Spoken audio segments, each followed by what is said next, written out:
কান্নাকাটি করার পর অনেক অনেক অনেক বায়না করার পর ফাইনালি আমি মেলায় গেছিলাম ঘুরতে। আর মেলা থেকে তো আমি অল্প অল্প অল্প কিছু জিনিস কিনেছি, বেশি বেশি জিনিস কিনিনি। তাই ভাবলাম তোমাদেরকেও দেখাই মেলা থেকে কী কী জিনিস কিনে এনেছি। আর প্রথমে তো আমি এই সিপারটা কিনেছি, অনেক বায়না করার পর এটা আমি পেয়েছি। একটা মায়ের একটা বান্ধবীর বাড়ি থেকে আমি সিপারটা দেখেছিলাম, আমার বেস্ট ফ্রেন্ডের বাড়িতে এরকম একটা ছিল, অন্য স্টাইলের ছিল। তো এটার উপরে আমার অনেক দিন ধরে নজর ছিল, তাই জন্য মেলাতে দেখতে পেতো এটাকে আমি কিনে নিয়ে চলে এসেছি। আমি কিনিনি, এটা আমাকে রাজ দিয়েছে, আমাকে গিফট করেছে। আমার তো খুব পছন্দ হয়েছে, আমি জল ভরেও নিয়েছি বাড়িতে, সেটাকে ধুয়ে আগে।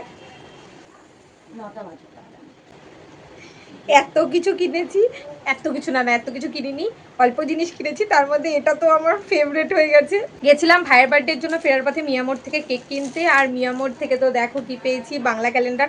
মনে হয় অনেক দিন ধরেই দিচ্ছে ট্রিবিউট টু উত্তম কুমার, কিন্তু মহানায়ক উত্তম কুমার সরি, কিন্তু আমি তো যাইনি এর মধ্যে কারোর বার্থডেতে, তাই জন্য জানতাম না, মেবি আমি একটু লেটেই জেনেছি বাংলা ক্যালেন্ডার। কিন্তু আমি সবচেয়ে বেশি এক্সাইটেড দুর্গাপুজোর শেডিউলটা দেখে। এইসব দেখলে না মনে হয় দুর্গাপুজো দুর্গাপুজো দুর্গাপুজো চলেই আসছে। কত আমরা দুর্গাপুজোর দিন গুনতেই থাকি কতদিন ধরে, এসে গেলে তো হয়েই গেল, চলে গেল, কিন্তু